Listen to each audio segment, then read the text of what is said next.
Okay. Let me look. Yes, perfect. It's recording. You sure? Uh-huh.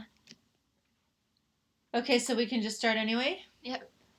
Okay, so hang on. I need to All of that's recording, right? Yeah, but we can cut it out. Yeah. I'm just telling you. So Delilah, come with me. Sorry. It's I'm at my house, so Delilah, come. Come on. Come here. Delilah. Okay, fine, then you have to stay under the bed. Okay, so how are you? I'm good. Oh, quick question. Should I the picture behind me, I could actually take it off the wall if you think it's better to have it up, if it's a distraction, or just have the gray wall. What do you think? I think it looks more inviting to have something there. Okay. Yeah, it's just a friendly pic. If it's okay with you. No, I think it looks nice. Yeah. Okay, we'll go with it. That's good. And it matches your shirt, picks up the blues in the painting. Okay, so I'm just gonna do an intro, and it'll take about 30 seconds, maybe 40, and then we'll just go right into it. I printed out the questions. I mean, there's so much here. It's just amazing. But I'm not going to say anything until we have our interview. So, are you ready?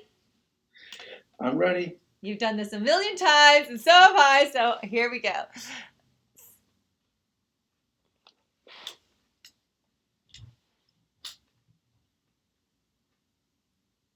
Hello, fighter survivors and thrivers. Welcome to the Cancer Show. Today we have a very special guest, and I am so excited to share his intriguing book full of information, inspiration, and insight.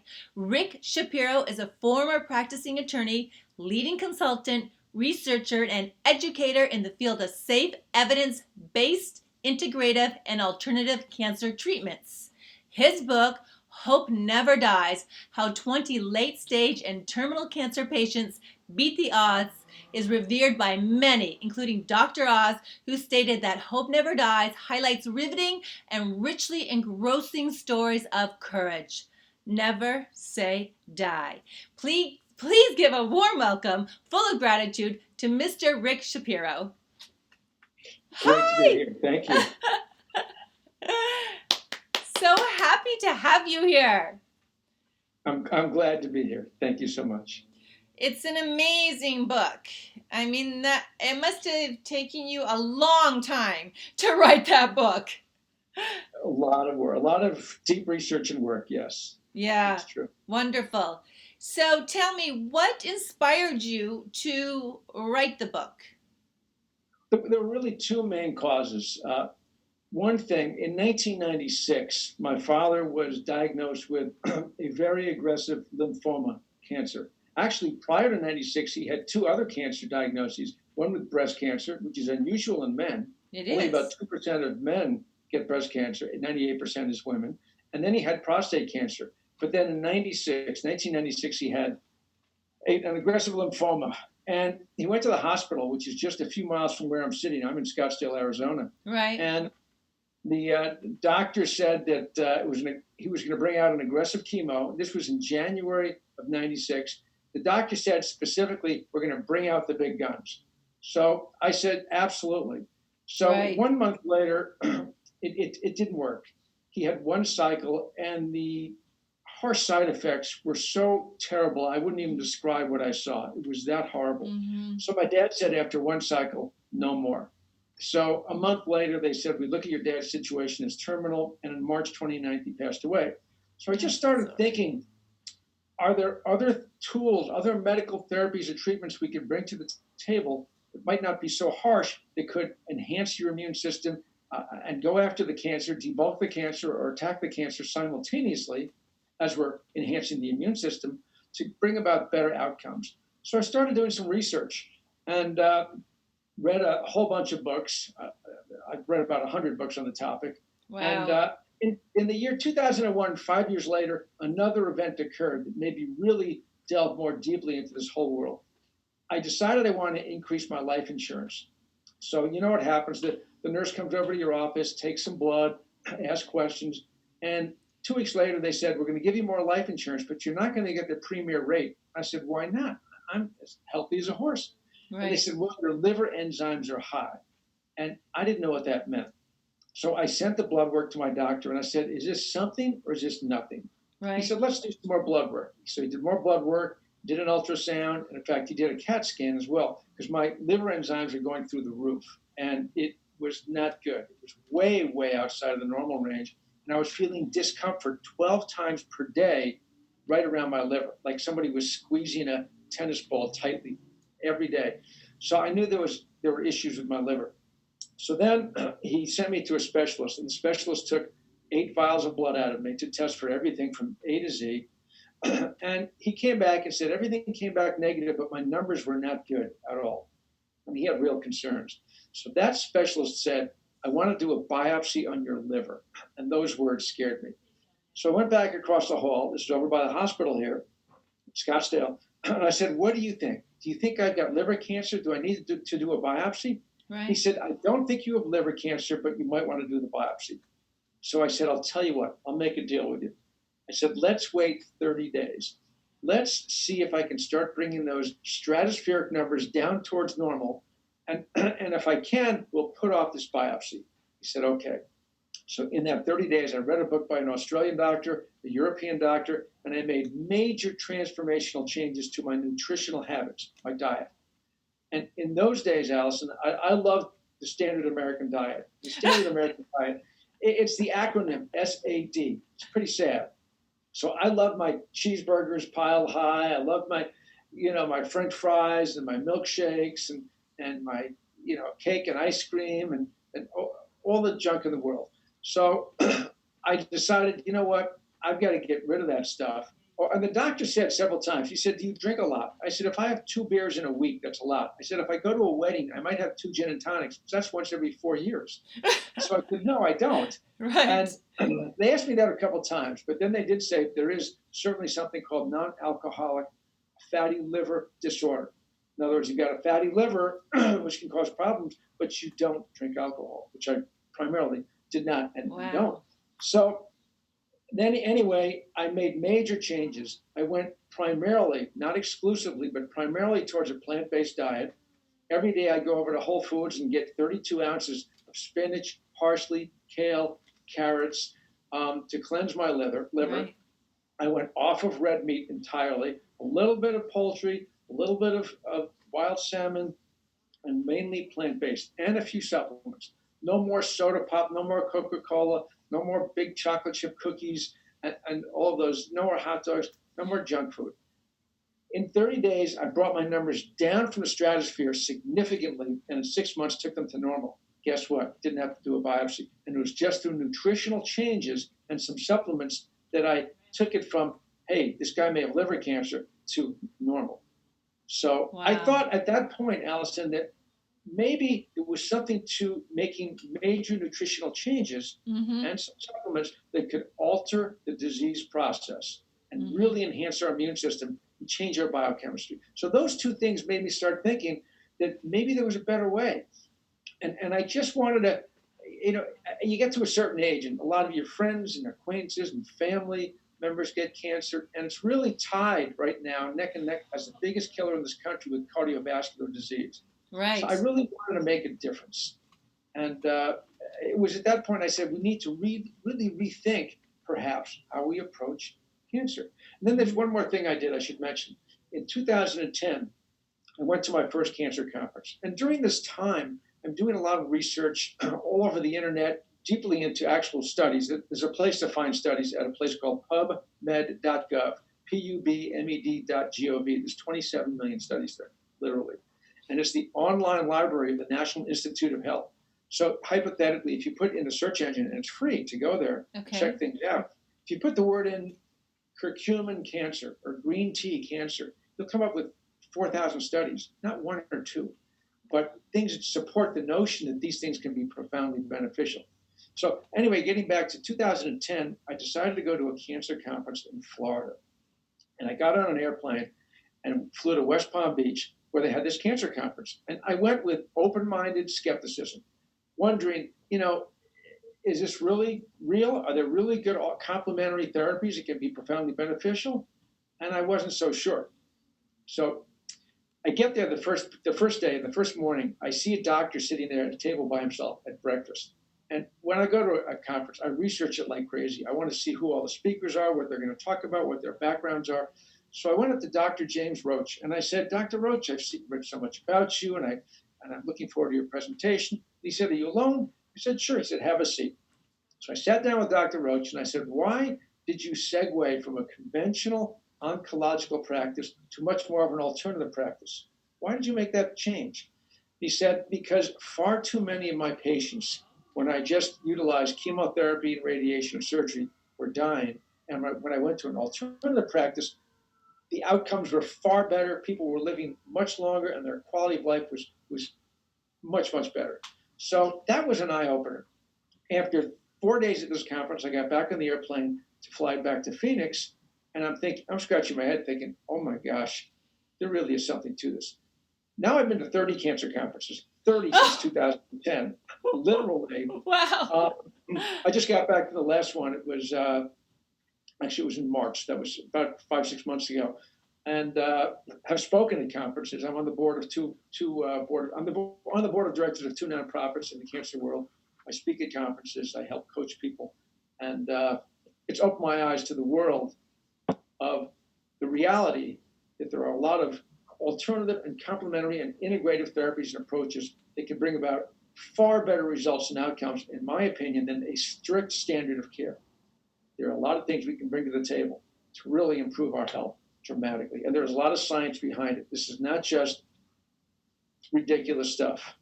There's science, defensible science behind what I'm talking about. Yes, I mean, when I was going through my treatment, I didn't even consider doing alternative treatment just because somebody gave me turmeric and I took it and it made me sick. So I'm like, okay, this isn't going to work. But I also did not know that much about it. And I did fairly well with chemo, if you can say that. I mean, I managed it. But now that I know more and I've learned more, I definitely think it's important to combine the two. I totally agree. And I'm not anti-chemotherapy. I'm not anti-radiation or surgery. Right.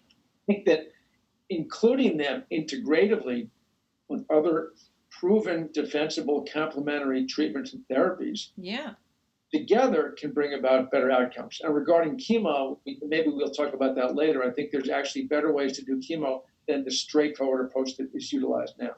But integrative methodologies, and in the book, probably 15 out of the 20 went integrative, about 5 went alternative. But integrative can be a great way to go if you have sophisticated practitioners who know how to integrate things into a great protocol. So can you please explain the difference between those two? Sure. Well, between integrative and alternative and conventional? Yes. Sure. Or those conventional medicine, essentially, when it comes to cancer, standard of care, generally speaking, is chemotherapeutic regimens, radiotherapy, meaning radiation, surgery. Today, in today's world, right now, there are certain immunotherapies that are being used. We're at the dawn of the immunotherapeutic age, where they're bringing in different types of targeted agents and interventions. But we're really at the beginning stages of that. But chemoradiation surgery, the primary tools used conventionally. Integrative means taking the best of that world and combining it with the alternative world. So now you have a complementary therapy here with the conventional and the best of both worlds. And you can have, in fact, oncologists who are open-minded, who will work with naturopaths who are experts in oncology, or people who are experts in nutritional oncology or supplementation oncology together, or exercise.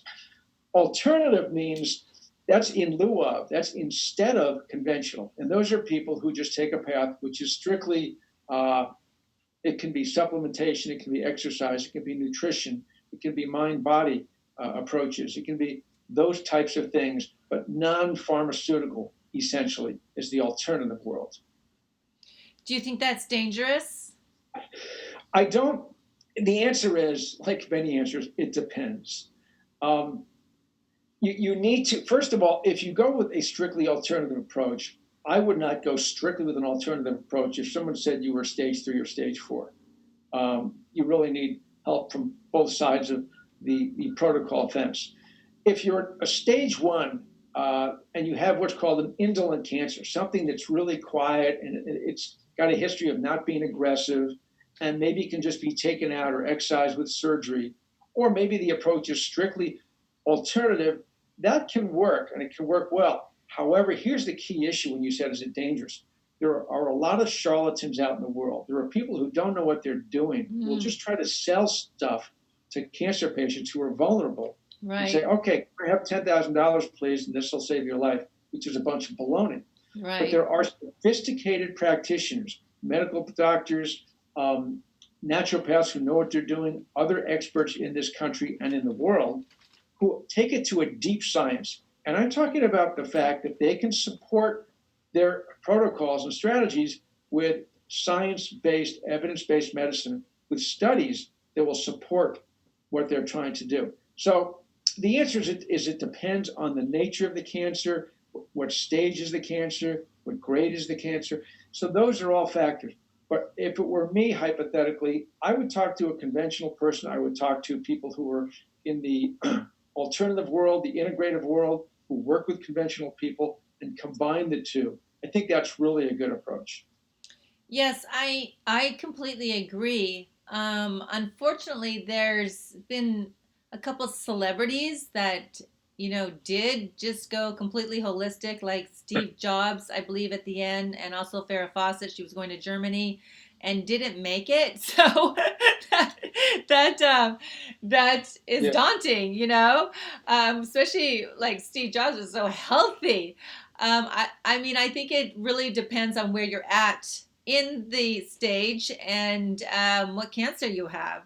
Would you agree? And it also depends on who your practitioner is. Because think about the word alternative. If somebody says, oh, I tried alternative, it didn't work. Well, what does the word alternative mean? Does that mean you just tried turmeric? Alternate, You just tried, you ate wild salmon twice a week and broccoli on Thursdays. It didn't work.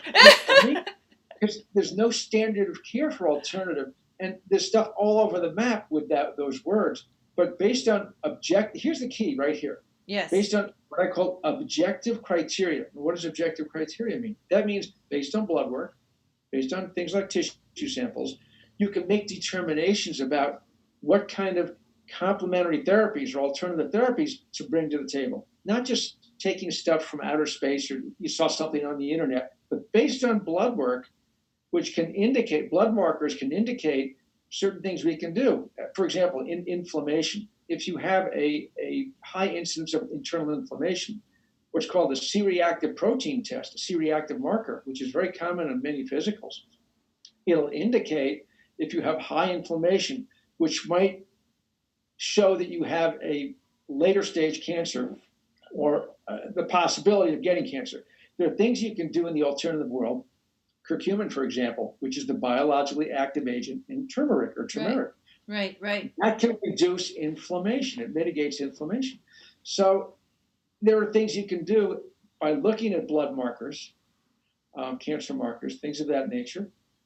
But those things you have to look at in a sophisticated way, not just grasping for, oh, I tried alternative. There's a science to it. So are these options expensive? That's a very good question. And unfortunately, the answer is in our pharmaceutical world, in our health system, our medical system, health insurance does not reimburse for some of these things, which is, I think, terrible because some of these things, in the words of some oncologists I know, open-minded, integrative oncologists, they say some of the things I talk about should be part of standard of care, should be brought in because the science is so strong. And then you'd have health insurance cover them. But health insurance does not cover certain nutritional protocols and strategies, certain types of evidence-based supplementation, keywords, evidence-based, certain types of other strategies that can be helpful to the patient. So it's terrible because if you don't have the means, the financial resources, it's hard to bring them to the table to help you fight cancer and strengthen your immune system. So yeah, a lot of them can be because these doctors in the complementary world don't work for free. Right, right. It's sad. It is sad. It's the same with Whole Foods. I mean, it's it's unfortunate that eating healthy is so expensive. And we should It's all really be able true. to eat healthy without having to pay a price. You're going to go to, if you have no money, you have the option of going to McDonald's or Whole Foods where you're going to be able to get, a couple things where you're going to be full. I mean, I remember reading something about or listening to a woman. She was saying, I have this much money and I have two choices. I can get my medication, I can get good food, or I can go to McDonald's. So she's going to get her medication and go to McDonald's because she couldn't afford to go somewhere like Whole Foods. Right. It's sad. I mean, on two fronts, there's not a lot of education that people have about the real value of whole foods, as you put it. And there is great value there versus all the processed food and all the processed junk that you buy at the supermarket. And when they mass produce all this processed food, it's cheaper, and they want people to buy more and more. But you're absolutely right. Either going to Whole Foods or eating whole foods, whole vegetables and fruits, things of that Right. nature, Whole Foods. can be a little pricey. Well, I found, I'm stage 3 colon cancer survivor. So for me, I've been forced to eat healthy because if I don't, I pay the price and it's painful.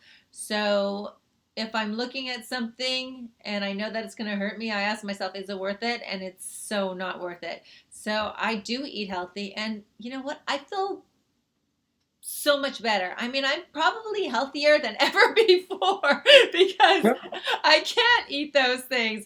I can't eat dairy. I can't eat processed food, anything in a can or a box. Like, so much sodium. I cannot handle that. And it's no fun to be not feeling good. So I eat whole foods and I feel so much better. I try to, the only meat I eat is chicken, and that's organic, and chicken and fish, and that's about it. Maybe filet mignon once in a while, but you just feel so much better when you eat healthy as well. So it's important. So true.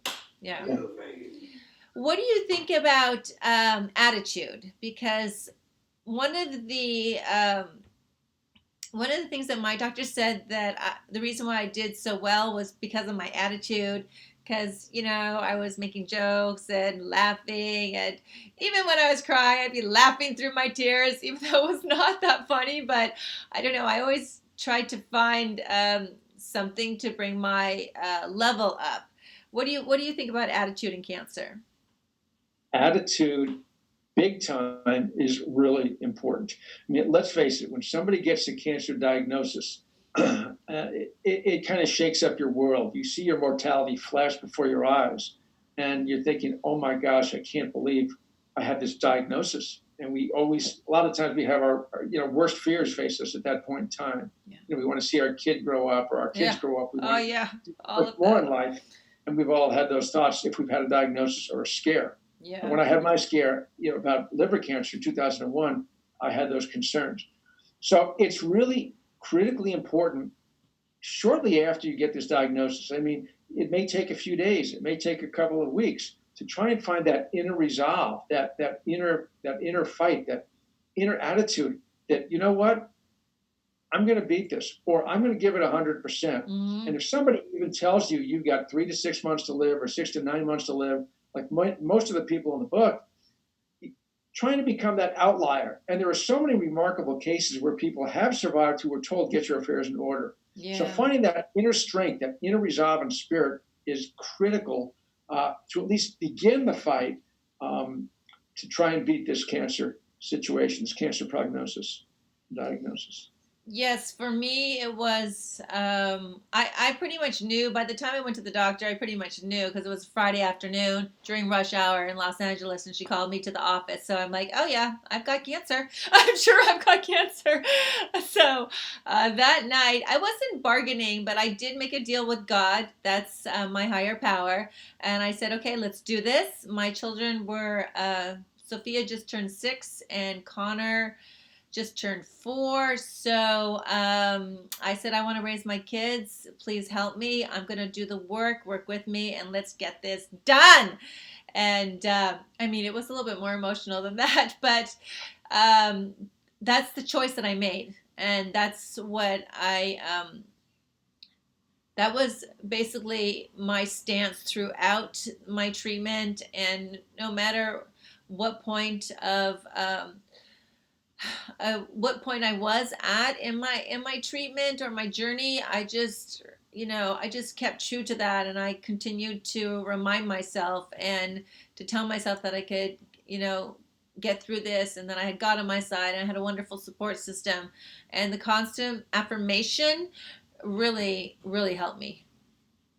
Yeah, I couldn't agree more. I mean, I found in all the people I interviewed, 19 out of 20, if not 20 out of 20, all had this inner fight that they weren't going to give up, and they were going to find another doctor or a team of practitioners or doctors that were going to help them live and live many, many, many, many years later in a healthy way.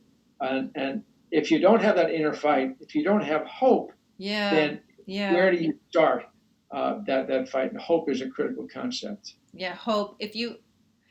Hope never dies is like the perfect title, because once you lose hope, then you may lose the battle. Hope is paramount, especially going through cancer. It's absolutely paramount. You want to know that somebody walked in your shoes. If you're diagnosed with stage 4 glioblastoma or pancreatic cancer, lung, prostate, breast, ovarian, colon, whatever the cancer diagnosis is, you want to know that you can be here and someone else has beat it as well. And people have, who've been told to get your affairs in order. And I probably met at these 30 conferences, literally, factually, 500 plus people who were told by major cancer centers over in Los Angeles or throughout the country. I won't name the cancer centers, but major cancer centers that told them there's nothing more we can do. And they're here because then they said, I'm not going to bury my head under a pillow and not just go into a deep depression. We're going to be proactive. Being proactive is critical, and find resources. Let me tell you a good acronym: FEAR, F-E-A-R. Yes. F-E-A-R. Forgetting every available resource. Wow. There are resources out there that you may not know exist. Sure. To help your cause and reach your goals. I like that. Fear. I like it a lot. So I ask this to every professional. I'm going to put you in that group. What is cancer? What? I'm sorry, what causes cancer? What is cancer? What causes cancer? Cancer, it's funny, you ask 10 scientists, you get 10 answers. Not to get too heavy into the science, but it's a dysfunction, depending on which theory you believe, in the DNA that causes damage. There's damage that comes to the DNA in our cells, and then a cascade of problems occur, and then more cells become damaged. And why do cells become damaged and don't perform like they're supposed to perform? Well, only about 5 to 10% of the reasons we get cancer in terms of causes are hereditary. Lots of people in the old days said, well, it's because your grandmother had it, or your mother, or your dad. Well, maybe they did, but only 5 to 10% science has proven. The great majority, 90 to 95%, are due to other internal and external environmental factors. Really? Internal meaning our lifestyle, for example. Okay. Things that we eat, the high stress lives that we live. It can be related to, if you've got brain cancer, I think this is going to cause a lot more brain cancer in the future. Cell phones, quite honestly. I think that, even though we all use them. But the chemicals, I mean, you probably got chemicals, I'm right below my feet is a carpet. There may be chemicals in that carpet. And we're just exposed to so many stresses in the world, and what's called insults to our system, which can be chemicals, food, stress. Right. And we can talk about food in a minute, but all these things that are in our lives and that affect us, that break down our bodies over time, more so, and all the pesticides in our food. So there's just a lot of things that break our bodies down. And if you think about it, most people who have cancer, this is a fact, are at the age range of 60 and up. Yes, there are pediatric cancer situations, but the great majority are people who are older people after a lifetime of being exposed to things, whether it's chemicals in the environment or the food we eat, the high stress we have in our lives that can damage our cells, our internal cells. Yeah, I believe that 100%. 100%.